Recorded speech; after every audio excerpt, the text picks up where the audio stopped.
Looking for you over here. Testing the globe.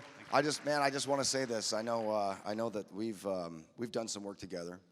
We've had some fun, and I know your seed project's taken off. I want to congratulate you on that. I know that you guys are in production and getting ready to go forward on that. That's going to be wonderful. That's actually what got me into Flat Earth. That's the whole Flat Earth thing that happened.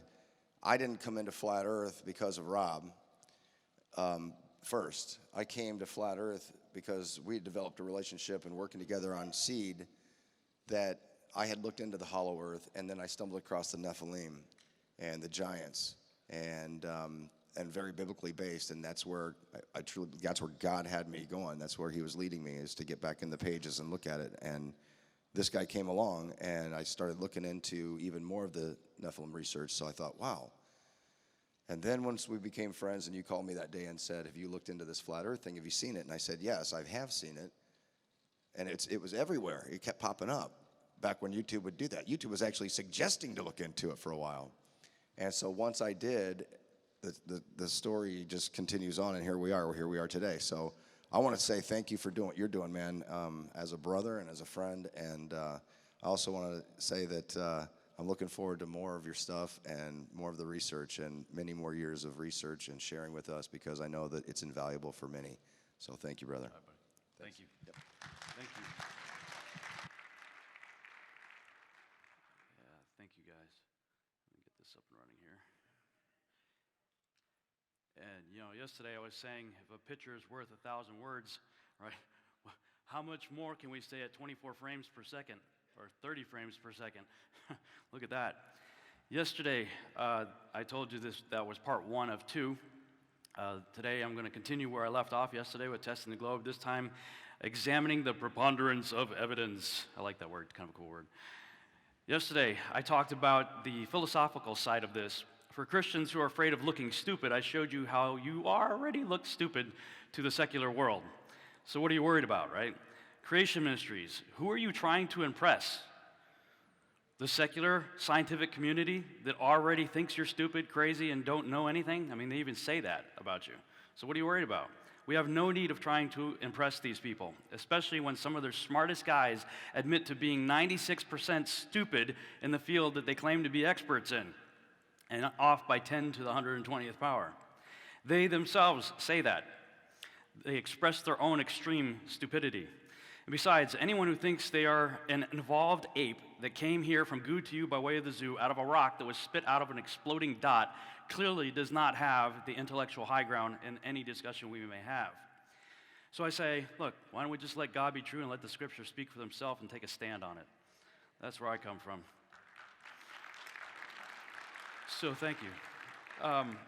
Today, I'm going to talk about some of the physical evidences that at least convinced me, and I'll be the first person to say, look, don't believe me. Don't believe anything. Just, listen, take notes if you want to, but go out and start searching for yourself to see whether these things be true. One of the first things you're going to have to do is take the red pill. How many of you know what that means? Right? You're going to need to take the red pill first. If you're still sucking on the blue pill, you're not going to get anything.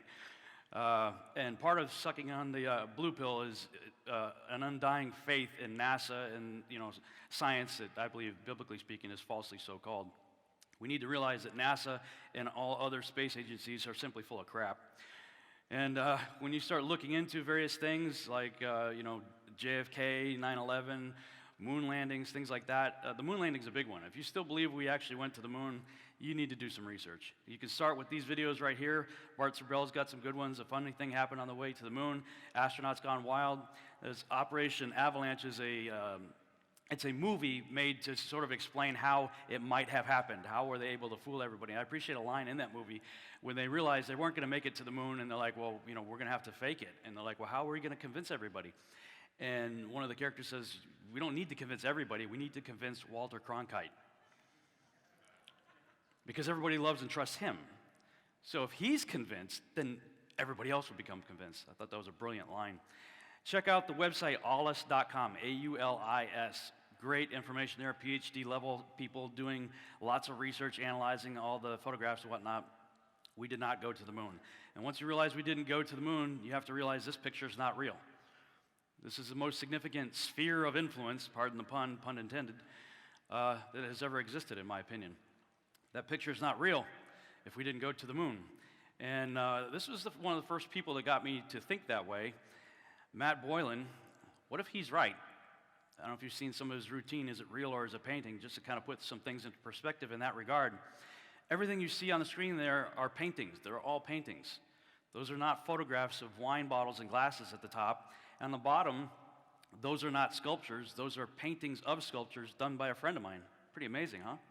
Now, looking at those pictures right there, which do you think is harder to paint? That might put a few things in perspective, huh? Well, they're pretty much coming right out and telling us that a lot of the stuff we're seeing is space art. I'm a visualization scientist. I basically try to come up with ways of explaining complex science stories through the visuals and developing artwork and illustrations that actually can help explain the science story to people. For decades, popular culture and shows like Star Trek inspired a generation of scientists by envisioning what space might look like. But wait, what does space actually look like? Heart nebulas, celestial collisions, a bird's eye view of the Milky Way, astronomers are charting the outer reaches of the cosmos and bringing back jaw-dropping images from telescopes like Hubble and its infrared cousin Spitzer. If you look down at the bottom of that Milky Way image, you'll see these two words: artist concept. This sweeping image of the Orion Nebula actually looks like this. And the TRAPPIST-1 star system, the latest discovery of 7 potentially habitable exoplanets that made national headlines, it's really only a box of gray and white pixels. You see, space art is part of NASA, and it has been since before we went to the moon. It sure has. A lot of space art going on. Stumbled across something recently that caught my attention. How many of you have heard of the comic book, The Watchmen? You hear that? Yeah, that came out in 1986. It was actually created by an occultist named Alan Moore. And in that comic book, has a character, Dr. Manhattan, living on has a Mars base, living in a crater that looks like a smiley face. And what do you know, 13 years later, NASA puts out a picture of a crater on Mars with a smiley face on it. Probably just a coincidence. Oh, and for Halloween, the sun just happens to look like a jack-o'-lantern. And, oh yeah, this one just came out here. NASA Hubble telescope sees creepy space face for Halloween. Boo! NASA and ESA's space telescope looked out into the cosmos and found 2 glowing eyes staring back just in time for Halloween. Wow, imagine that. When you start looking into all this stuff and you start seeing some of the evidences that people are putting forward for the globe, it's like, really? Seriously? This is your evidence?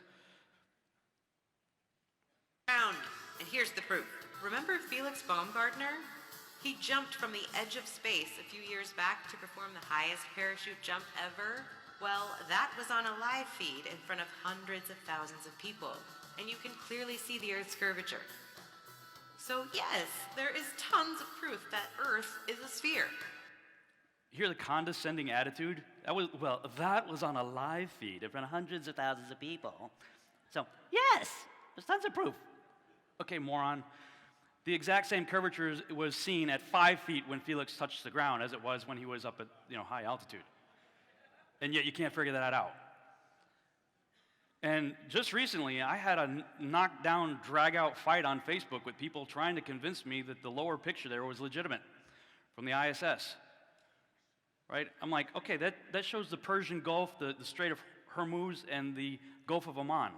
Now, there's a model up at the top there that shows the actual scale of those locations, right? And yet, on the bottom, that's taking up the entire, what they would consider the northern hemisphere of their globe. And they're telling me that's a legitimate picture.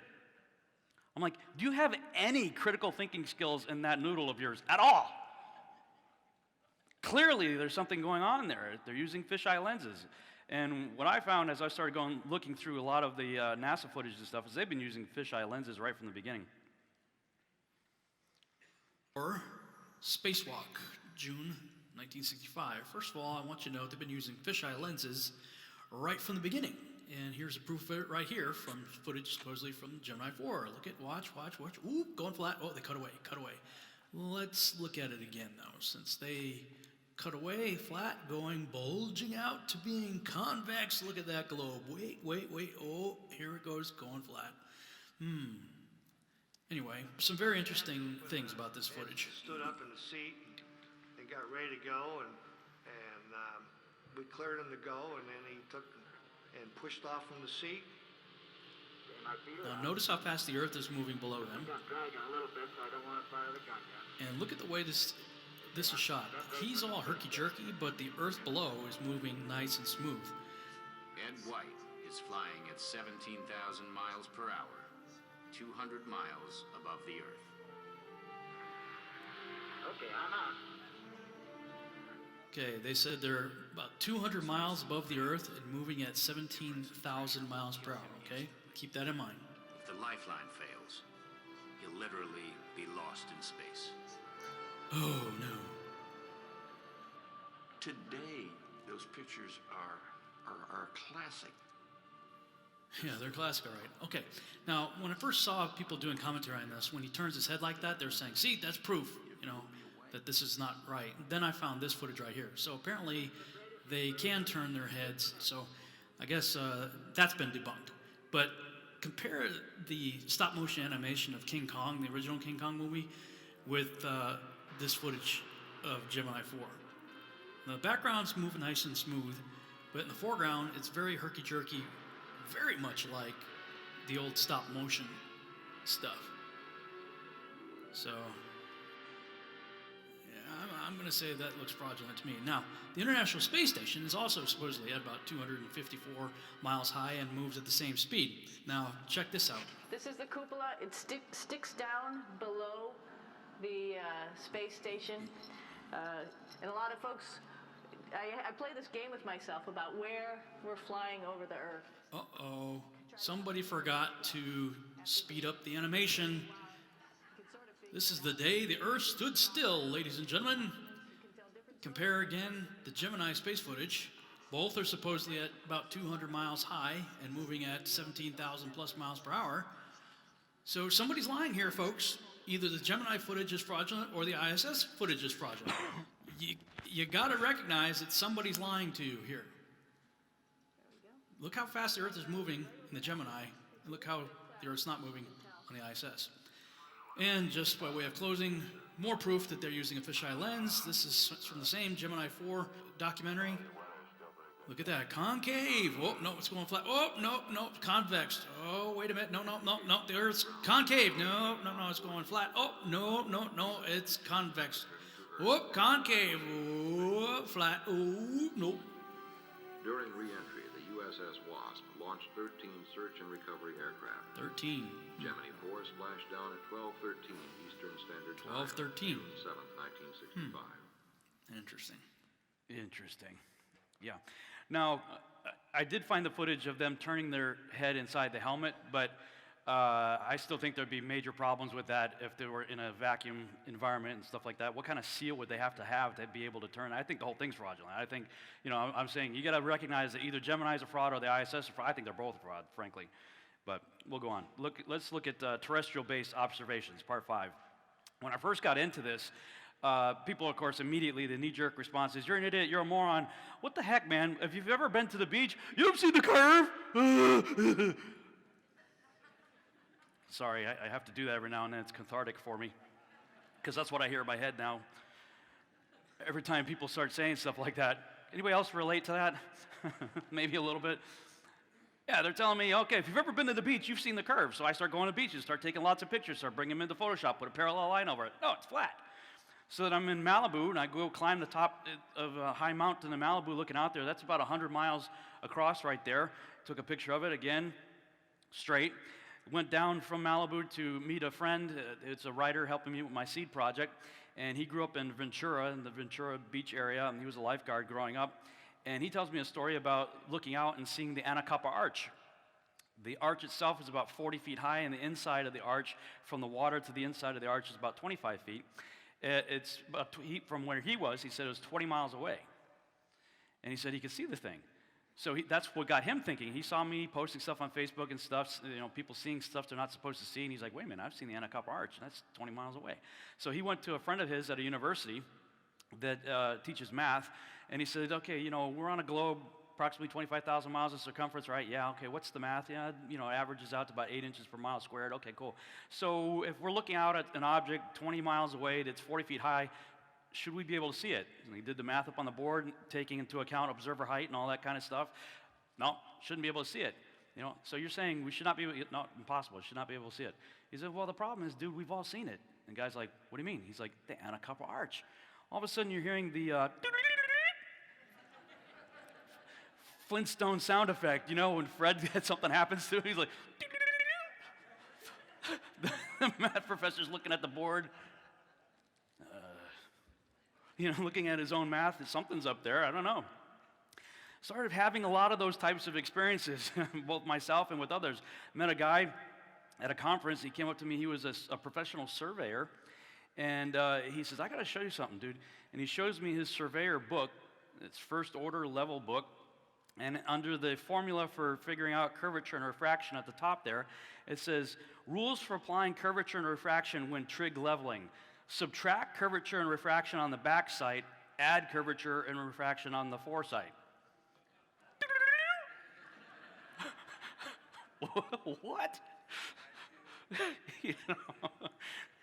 So then I have people say, well, if you've ever flown in an airplane, you see the curve. I'm in airplanes all the time. I'm traveling all over the world doing conferences and all kinds of stuff. So I started taking pictures out of the airplane. Every altitude that I've been at, take pictures of it, bring it into Photoshop, put a line on it, flat. I'm going, well, and then again, you know, I'm searching online and looking for, there's got to be some kind of proof out there for the globe that I can latch onto, right? So you find all these videos like, top 10 proofs why we know the Earth's a globe, and they're coming up with stuff like this. Number 3, the horizon. Ships on the ocean or tall Chicago buildings viewed over Lake Michigan disappear bottom first. And you can see the sunset twice if you watch it lying down and then quickly stand up.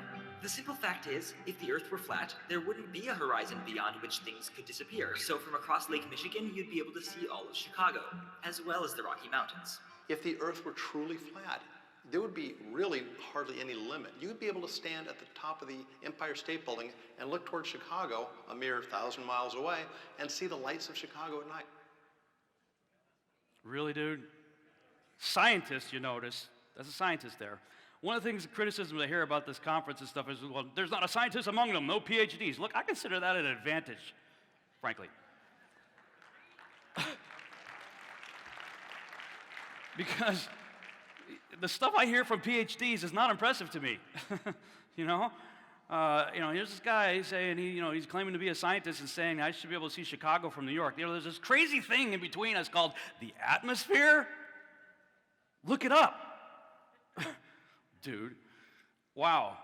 As for an example of why ships disappear hull first and why you miss the lower parts of buildings, come see me at my table back there. I've got a little show and tell for you to show you how it works.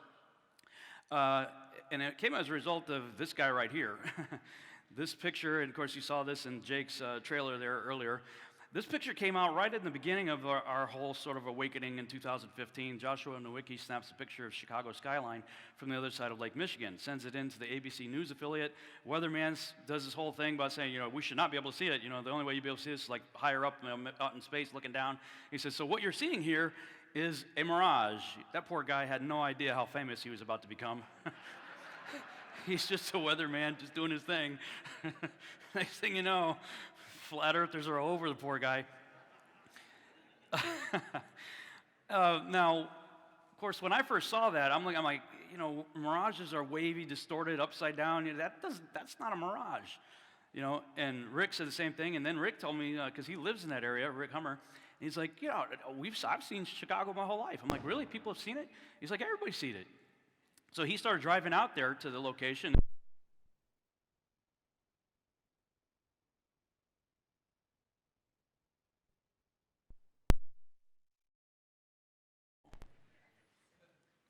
Hello? Okay. I'll just stand like this for a little bit. Rick starts going there and taking pictures, and then he starts talking to police officers on duty and getting them to like, wait a minute, how can we see Chicago, Like, everybody can see it. So I'm like, Rick, man, we started talking, we're like, we need to come up with a way of proving this, And so we're thinking, the best thing to do, in my mind anyway, was to rent a boat, get in the thing and drive out there and shoot it the whole way, on a clear day. Because my thinking was, if it's a mirage, then as we're driving close to the city, it's going to magically disappear, and then the city will roll up over the ball, and there it is, If it's just the city just is there, it's just going to get bigger and bigger and bigger in the camera, which is exactly what it did. But we still had to explain why the lower part of the city was missing. Because people, when they saw my video, Rick and I, it was about a little over a year later, we finally went out there and did the test, and I put out this video that really went viral. Rob Skiba proves the Chicago skyline is not a mirage. We learned a lot of things on that trip, like the haze that's at the bottom there. That's obscuring a significant amount of the lower part of the city, and of course, as you get further back, 46 miles or so, it's compounded all the more. But when we finally found it, it took a year to save the money to get a boat captain willing to do it, and weather conditions and all that stuff, so it took a while to get out there. Meanwhile, the weatherman had been getting so much flack for this whole thing, online. He went to an optics professor at a university, and the optics professor corrected him, said, well, technically it's not really a mirage, it's more like looming, which I guess is part of that whole category of, atmospheric conditions and whatnot, distortions and what have you. So he starts to explain it. Now, I was very thankful that he did that, because that was almost exactly a year to the day that he got the photograph that they did the news report, and right about that same time is when we were doing the trip. Now, when we did the trip, people were like, Skiba proved it's a globe. See, you're still missing the lower part of the city. So, ipso facto, therefore, it has to be a globe. And so, at the time we did the trip, on one hand, we felt like we had a victory. On the other hand, we felt like, no, not really, because it's inconclusive. We're still missing the lower part of the city, so what's going on? Well, here's a clip from the talk that the weatherman had with the optics professor, and then some of the conclusions I came to as a result of it. Is all this under mirage and then looming is under mirage, or what are the semantics of looming versus mirage? Okay, well, that's all. I guess that's all in the details of the terminology. And from what I understand, technically, I think a mirage has to have an inverted image, whereas there are other atmospheric effects such as looming or towering that are purely displacement, and you don't necessarily have to have an inverted image in order for refractive effects to occur in the atmosphere. So they would all fall under the category of atmospheric refraction. I guess that would be a good thing to say. Yes. Okay, so again, this is their graphic. We, according to them, we know the Earth's a ball, so therefore this is the way it's working. Chicago's over here on the left, we've got the curve of the Earth here, and the light rays, which would normally be going straight across, have to be bent due to the atmospheric lensing, the density of the atmosphere and whatnot, causing the light to refract downward, basically just conveniently enough over the top of the bulge of the curve so that we can see it on the other side. Now, here's where I would differ with this whole idea. Again, just sort of flipping the board. Let's just say we don't start with any preconceived notions of the Earth as a globe.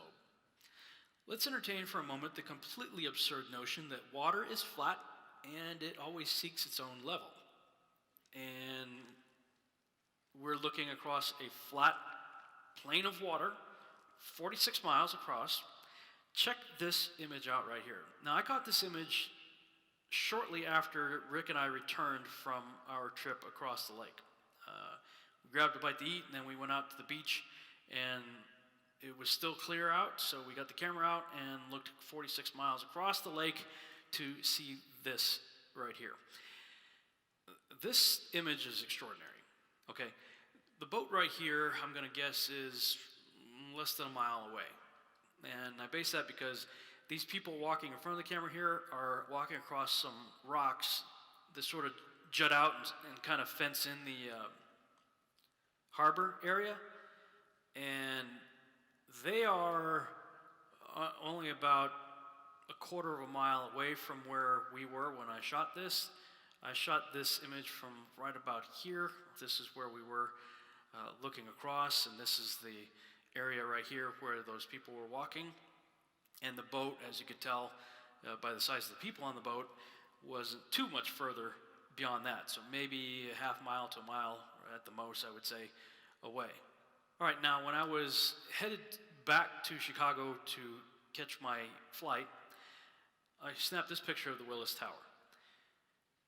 And this is, if you go on Google Earth, this is right about the area right here where I believe I was when I took that picture. Looking across, it's only about 0.6 of a mile. So I'm just a little over a half mile away, and look at the size of the tower as compared to the car that was diagonally in front of me. We were looking at this Willis Tower from this direction right here when we were on the other side of the lake. Now, okay, so let me slide the car over and shrink it down to the appropriate scale beside the boat. Do you see something rather interesting here? This building is significantly magnified. The image on the left shows the size and scale of the building next to a car at 0.6 of a mile away. The image on the right shows the same building and the same car with a boat at 46 miles away. The atmosphere really is acting like a lens. What type of lens? A convex lens or a magnifying glass. So I'm going to suggest this is what's happening. The atmosphere is acting like a lens, which magnifies the city, brings it up a little closer, and as it does so, we start to lose a little bit of the bottom of the buildings, and perhaps due to the density in the atmosphere, there's an additional refraction that takes place that makes it drop down even more. Huh. Just like we saw. Now this is a still frame from the half-hour video that I did, and the numbers you see there are all based on the numbers that Tony was giving me based on his device. His device said it was 37 nautical miles, which is 42.6 statute miles, but when you plot the same exact location that we were at, the exact distance you get on Google Earth is 46 miles. So you basically add about 4 miles to all the numbers that you saw in the half-hour video. But here's where it gets interesting, at least to me. Both of these pictures were taken with the same camera from the harbor area here. The red line at the top is where we were in the boat. We're just about to depart when I asked Tony to stop, and I got the camera out to shoot Chicago. And the lower red line is where we were on the beach when I took the picture on the bottom end. Now, here's the shot from the beach before I zoomed in. Now I'm zooming in, zooming in, zooming in, and I'm going to stop it right about here. That's about halfway on the zoom, and I believe that's where Rick had the camera set when he took the picture above, based on the size of the building right here. I'm going to guess that he was about halfway. All right, so let's go ahead and continue the zoom. And this is zoomed all the way in. The Nikon Coolpix P900 has an 83 power optical zoom, and that little punch in right after that was the digital zoom afterward. It has a digital zoom that goes beyond the 83 power. So I'm gonna guess it's probably the equivalent of about maybe 90 power zoom or so right here. Now let's bring the picture in from the halfway zoom, and I'm gonna go ahead and bring our car back in and slide the picture in from Chicago. And so you got 3 different zooms here. One almost completely zoomed out, one zoomed about halfway on an 83 power optical zoom lens, and the one on the right, of course, all the way zoomed in with a little touch of digital zoom on top of that in the camera. And when looking at these images compared to the one on the left, which was just shot with my iPhone, I gotta tell you, it looks like it's being magnified to me, especially when you consider the fact that that building is like 45 miles away from that boat. It's 45 miles away. So, it looks like there's some serious magnification going on here. And, you know, some of that could be due to the lens, I'll give you that. But I also know what I could see with my own eyes. Now, I understand you may not want to take my word for it, so all I can say is go up there and do it yourself. But based on what I saw with my own eyes, as well as what the quote-unquote experts had to say regarding how the atmosphere can act like a magnifying glass, I'm still going to go with it as being magnified.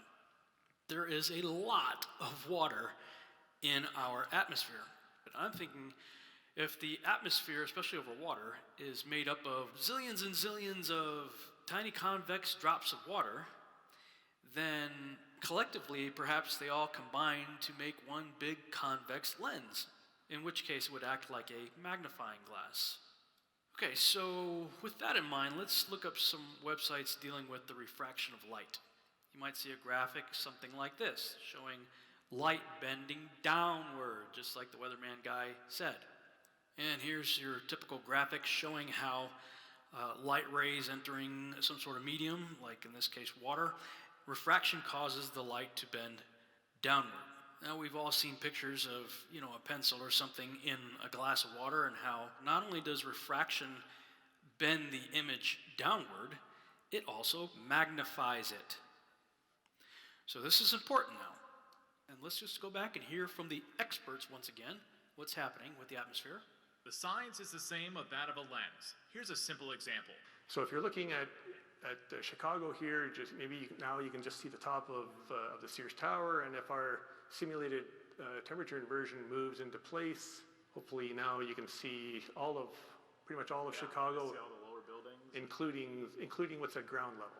So the atmosphere really is acting like a lens. Yes.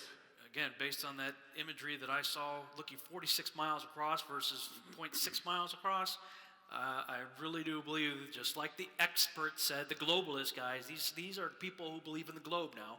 They are the ones that said, hey, the atmosphere really is acting like a lens. And they put a lens in front of the camera to show how it works. So I'm just doing what they're doing.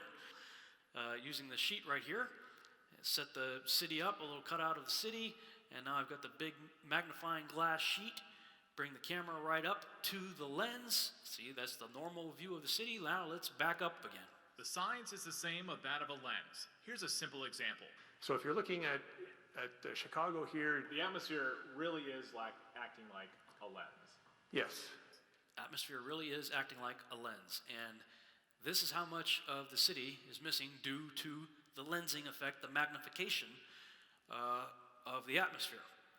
So thinking about all this and thinking about what I had just shown you regarding atmospheric lensing, magnification, refraction, all that with regard to cities and objects at a distance on the land, I got to thinking, I wonder how this would work with the sun and moon. So this is what I came up with. I've got my magnifying sheet frame, and I created a little stand to paste the sun on it and keep it the same height over the flat surface of a table. So the sun is always going to be parallel with the surface. And check this out. All right, here's the first test of a sun moving over a flat surface, and with no atmospheric magnification, it does what we might expect it would. It gets smaller as it goes away from us. All right, now let's see what happens when we add in our atmospheric magnification. Again, water and refraction. Water causes magnification and refraction, right?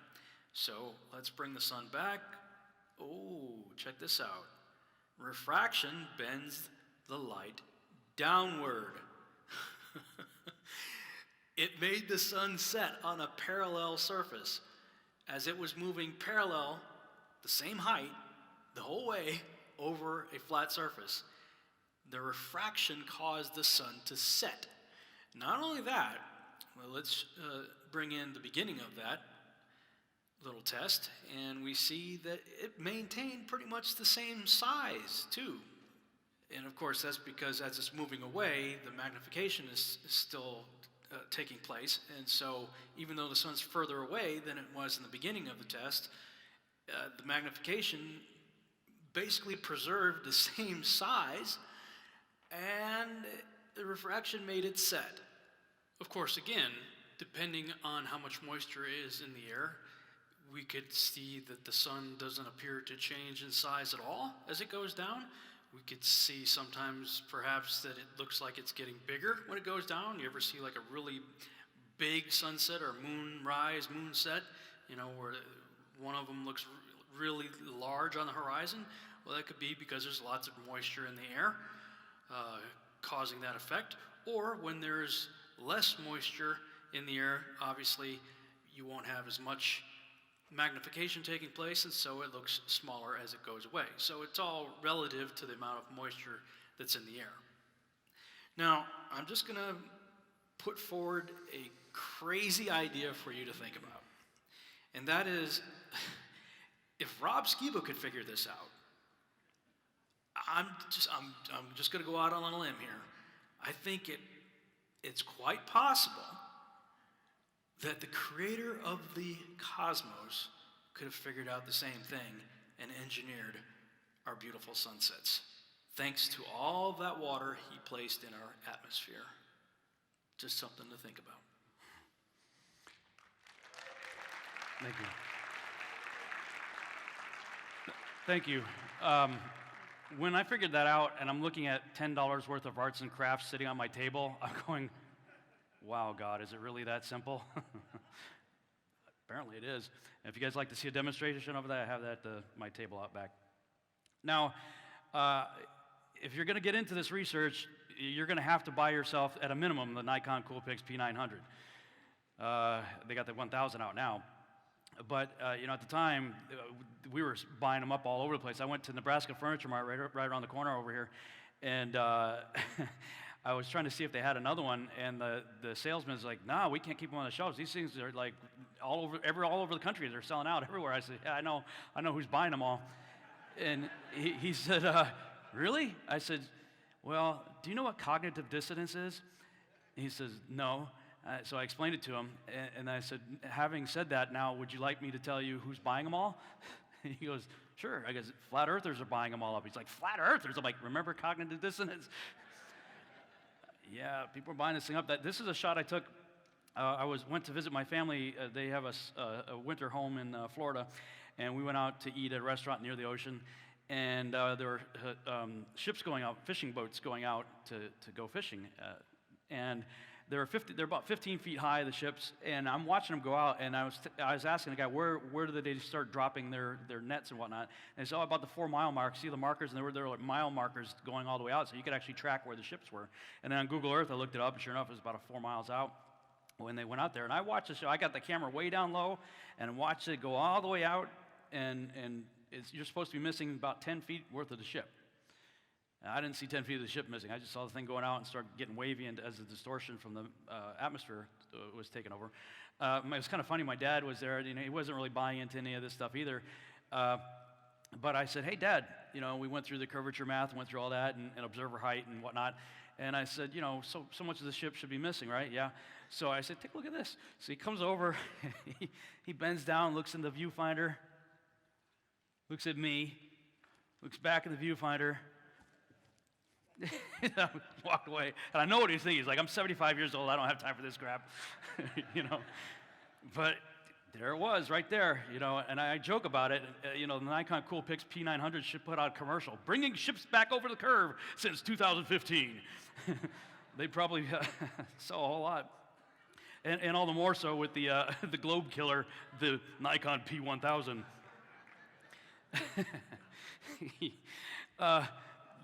The next video I'm going to show you, I saw that meme online. I was like, that's just awesome. Taboo Conspiracy, who's here, I'm looking forward to meeting you. I don't know if you're in the room, but I'm looking forward to meeting you. I haven't met you yet in person. Did a video I'm going to show here, and when he was talking about some footage shot by another YouTuber named J. Tolan Media 1. Check this out. Begin with coordinates of J. Tolan Media 1's camera. Here was his location. His camera was at an observation height of roughly 150 feet. You can see the same on Google Earth. This ruler line indicates the path from the camera in Malibu to Catalina Island. From the photographer's point of view, he was observing the utmost left part of the island, which would be the actual southeast corner of Catalina Island. As you can see, the distance to the far left of the island, from his point of view, was roughly 53.3 miles away. Plug in the numbers in a Earth curvature calculator, and you get a target hidden height of 978 feet based on official dimensions of the alleged ball. However, this little step formation only has an approximate elevation of 200 feet. According to the official dimensions of the globe, This area of Catalina Island should be well hidden by a target hidden height of 978 feet with more than 700 feet to spare. In addition, these far distant boats that are maybe 40 miles away should likewise not be visible. I created a pathway tour on Google Earth so you can see that I'm not trying to trick you. The observations from J. Tolan Media 1's video and Google Earth match almost perfectly. And just to reiterate, this little formation should be hidden more than 700 feet below the horizon. This ferry and its escort should not be visible in any manner. It is time to accept the fact that there is a flat Earth optical phenomenon that is real, observable, and repeatable. Beyond Horizons, home of the current distance sight world record. Current world record of distant landscape photography. These are the two mountain ranges right here, I believe. We see a silhouette of this place, blah, blah, blah, 4102 meters in the middle left of the image. From this other mountain, 2820 meters at 440 kilometers before the sunrise. Okay, so since this is all in meters, let me convert this to feet. 4102, that's 13,458 was the elevation for the distant mountain range. And from this other place right here, which is at 2820, and just to confirm, yep, 9251 and change to 9252, let's just say, round it up. That's the altitude of the photographer. So we go to, let's just go ahead and copy that. Go to the Earth curve calculator here, everybody likes to use. And let's say that's the height of the observer, 9251.969. And the distance at 440 kilometers away, let's do this as kilometers and miles, 273.403. 273.403. So, what is supposed to be hidden, according to this? The horizon is at 117.79969 miles away, according to this. You're here, this is at that altitude, your horizon is going to be at 117.8 miles away, and the target over here should be 16,140.1805. So, we'll use a little calculator here and see what the difference is. 16,140.1805. Subtract the height of the mountain, which was again 13,458.005. So if I'm understanding this correctly, then the top of that mountain range should be about a half mile below the ability of the observer to see it. Now, of course, my detractors are likely going to say that, No, the reason he's seeing it is because light's bending up over the curvature because of gravity, and what he's really seeing is a mirage. and all kinds of other ridiculous nonsense like that. But I don't know if you can get a world record for taking a picture of a atmospheric distortion of a mirage. Seems to me you only get a record for taking pictures of something that's actually there. Got the details right here.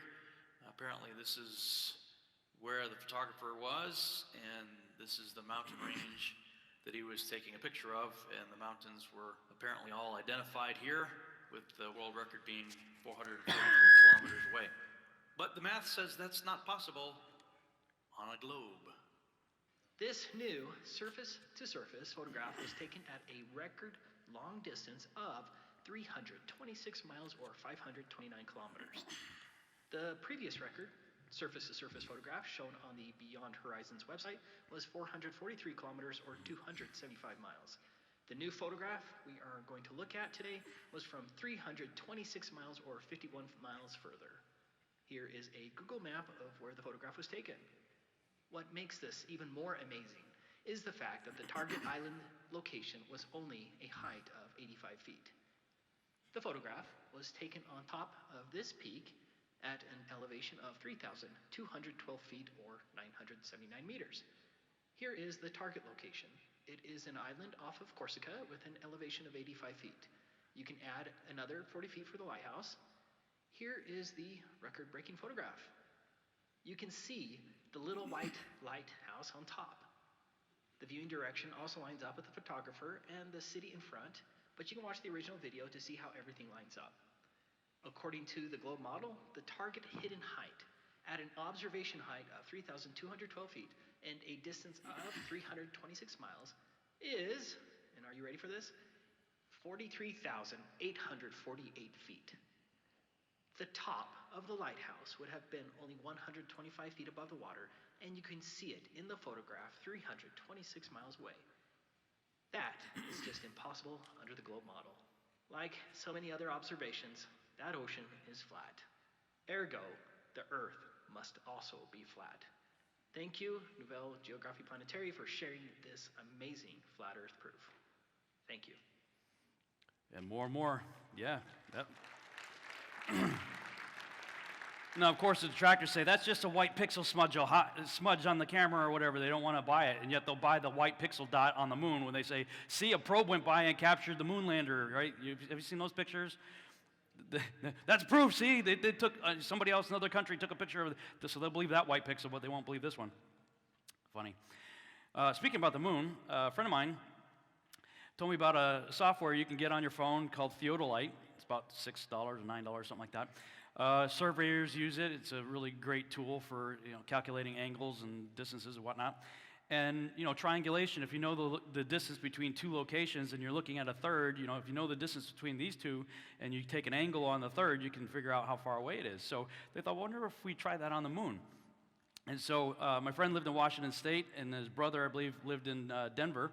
And at the same time, they had their phone. They're talking to each other. Ready? Let's both go out at the same time. On the count of three, we'll both take our Theodolite app, and we'll take a picture, put the moon in the crosshairs, and let's see what happens. So they both did it. Ready? 1, 2, 3. Okay, click, bloop.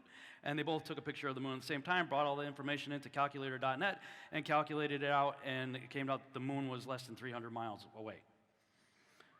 So they're like, what? So they went, he had another friend that lived in Houston. He tried it again, got the same results. I mean, here we go with another situation. So what? Again, this is something any of you could do right now. You could go ahead in the App Store, go download it, and wait for a day, get somebody that you know the distance between your house and their house, and go do triangulation on the moon, see what happens. Speaking of that, the moon, I'm like, this is actually one of the proofs that people use. The Earth has to be a ball, because we know that people in the so-called southern hemisphere see the moon upside down compared to us. Proof. Like, really, dude, do you have any critical thinking skills at all? Same thing. Orion looks up, this way here in the northern hemisphere, and it looks the other way in the southern hemisphere. Ooh, wow. That's amazing. Critical thinking skills. Kind of cool. Okay, but wait, I thought we've known the Earth was a globe since Pythagoras, right? Well, it's interesting that when we started sending men high up into the sky, Auguste Piccard was the first to get up into the stratosphere, I believe 50-something, I think it was 54,000 feet or something like that. I remember what it was. Anyway, he looked out and he described the Earth as a flat disk with an upturned edge when he looked out. This is, I believe, in the 1930s. And then a couple of years later, the Russians got up to, I believe it was 62,000 feet, and they looked out, same thing. Looking down, they tried in vain to detect any curvature of the Earth's horizon. Both of these were reported in the magazine Popular Science. So, okay, this is in the 1930s now, and you can go a little forward into the 40s and start looking through publications, government publications and whatnot, and you start finding some interesting stuff like this. To the 1940s, 1948, this is an official CIA, look up here, CIA.gov, okay, CIA declassified document from the Russians. I'm going to pull it up here in Adobe Acrobat. It's a little easier because I've already highlighted some stuff here, same document. All right, so the subject is Earth measurements, 1948, Moscow, Russia. Outer gravitational field and shape of the physical surface of the Earth. They're trying to figure out the shape of the Earth? Wait a minute. I thought we knew the shape of the Earth since Pythagoras and Eratosthenes, right? Well, apparently the Russians didn't get the memo.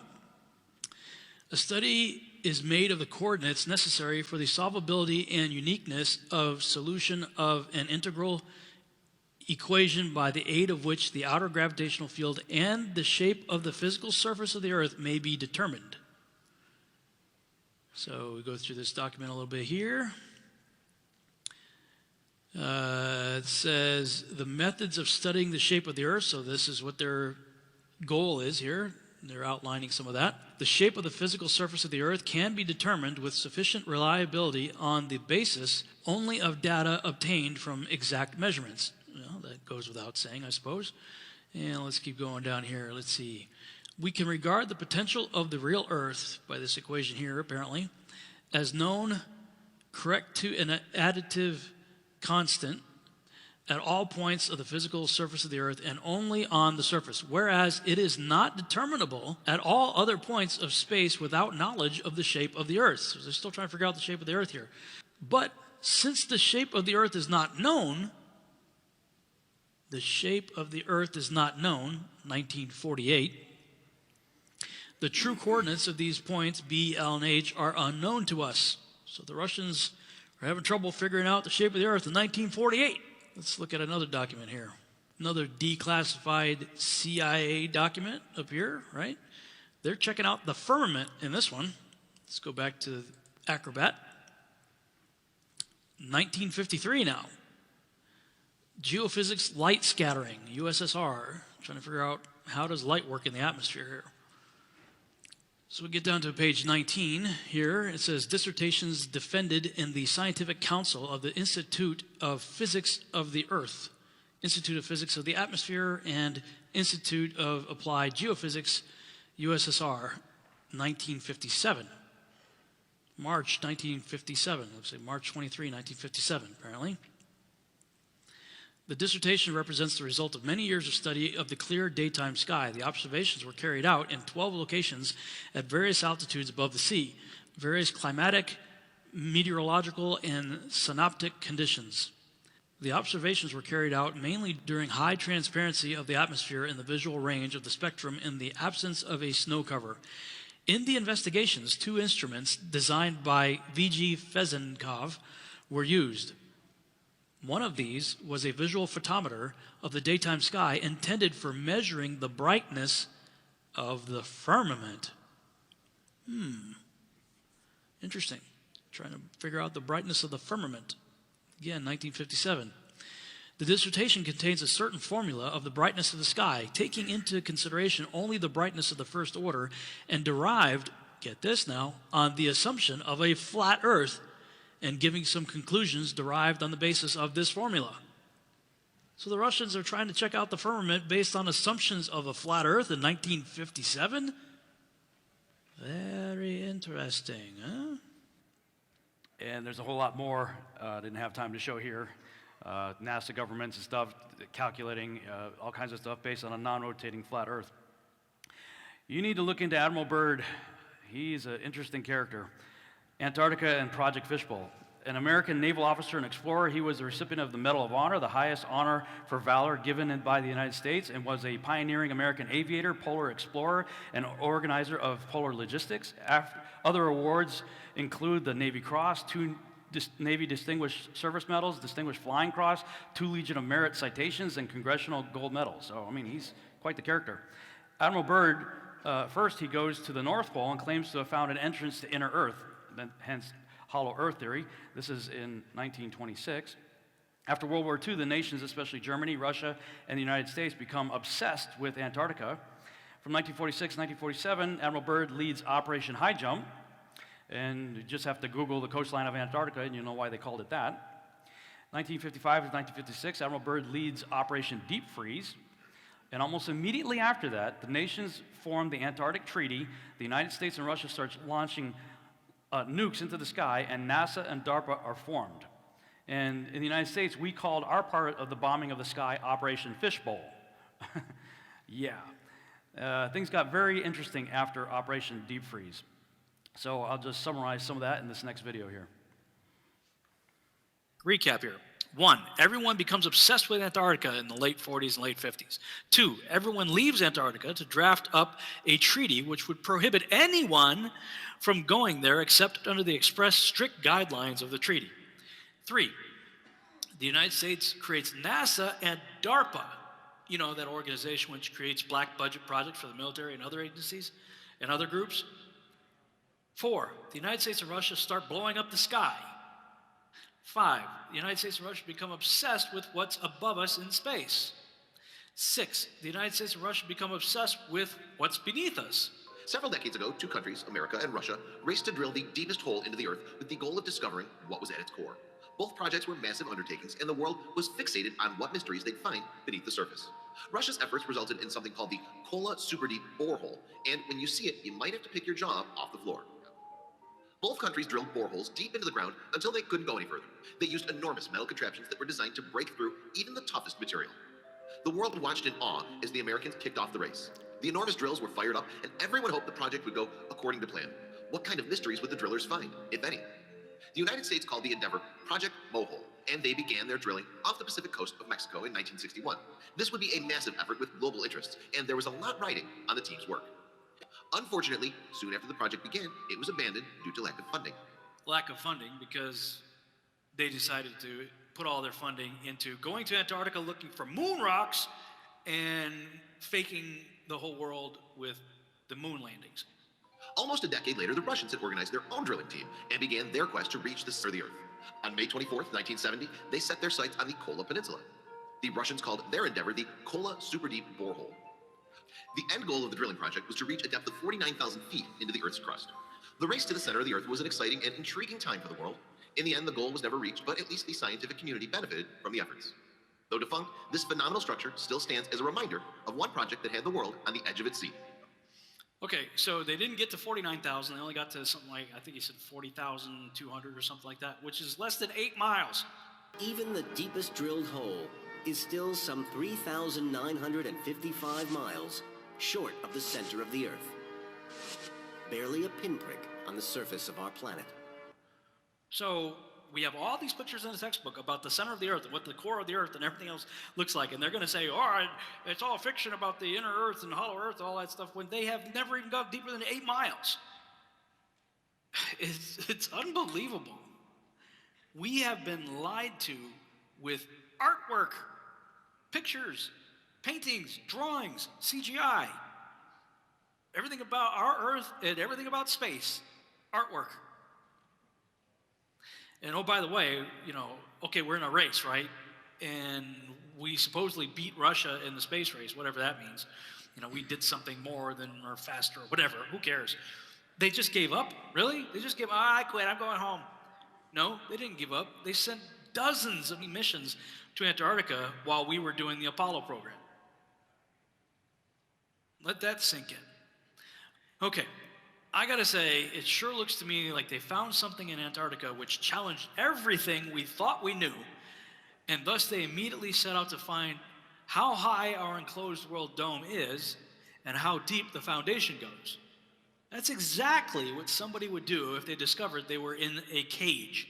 They try to figure out, wait a minute, what are the boundaries? How do I get out of here? That's exactly, all of the activities that the United States and Russia in particular engaged in immediately after Operation Deep Freeze all points to exactly that. I don't know how you could come to any other conclusion. So it appears that whatever happened in Antarctica, everybody got kind of maybe nervous or excited or whatever and said, okay, what is the deal? You know, we've looked through telescopes, we've seen our so-called neighbors, Venus and Mars, through telescopes. Our assumption is the solar system is, you know, set up in the Copernican model, and but yet maybe they found a dome and they started to question all that. So the first thing they do is send out probes to go, wait a minute, what in the world? If we're in a dome, how high does this thing go? So they start launching high-altitude nuclear bombs, and if you look at the videos on Operation Fishbowl and Starfish Prime and all those high-altitude tests, I mean, it looks like they're hitting something up there. I mean, at least from a conspiratorial tinfoil hat-wearing perspective, that's what it looks like. Now, this is what blew my mind.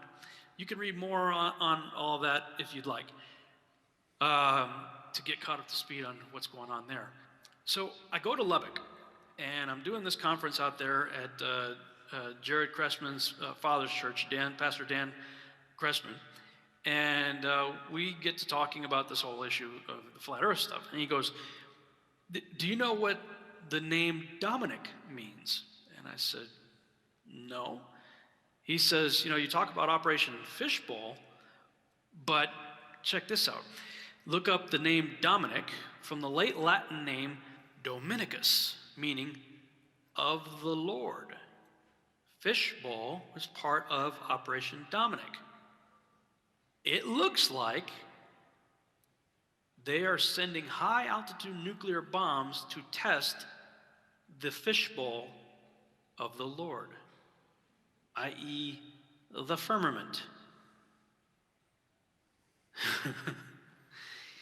Yeah. If they're trying to avoid a conspiracy, they're not helping with the names, that's for sure. So what's the motivation, all that? Wrapping this up, I've got, looks like 2 minutes left. I'll try to get through this real quick. It doesn't take much research at all to see that they've lied to us about our origins. They've lied to us about our history. They've lied to us about our political system. They've lied to us about JFK, the moon landings, and 9/11. They've lied to us about gravity, fuel, and energy. They've intentionally dumbed us all down. They've lied to us about nutrition and healthcare. They've drugged us all out of our minds for profit. They constantly get us to kill each other in unconstitutional wars. They've convinced us that they are the good guys and must be trusted. They've told us God and the Bible are not true, nor to be trusted for truth. They've made science, falsely so-called, into a god. They've convinced us we are nothing floating on a dust ball in space. They've convinced us aliens are our creators and they're coming back. What is the motivation? Why would they lie to us about this? Well, I think this billboard pretty much sums it up. In science we trust, freedom from religion. Now, I'm against religion myself, personally. I'm not about religion, I'm about a relationship. But what they're saying is freedom from God. And what they did was they created their own religion, and they made themselves into gods, the religious prophets of scientism. Right there. Well, here's my summary of what the motivation might be. Number one, first get people to doubt Yahuwah's word by destroying the very foundation of our Bible, Genesis, especially the creation account. Number two, set up a new paradigm where God is out and science is in. Evolution removes Yahuwah from the equation. Number three, when evolution finally runs its course and becomes utterly bankrupt, introduce the idea of intelligent design, but deny the true designer his due credit and place it rather on ancient aliens. Number four, promote the ancient alien theme as much as possible in all forms of media by perpetuating the concept of Earth as a tiny blue marble orbiting an average sun in an average galaxy among trillions of other galaxies in an ever-expanding universe. With so much potential for life to exist in such a vast expanse, the idea of alien scientists being our creators seems a lot more plausible over time and heavy indoctrination. And number five, the stage is set for our alien creators to return and bestow upon us their miracles, signs, and wonders in order to convince us all the more that all religions are false. When we put our trust in them, then we put our trust with them.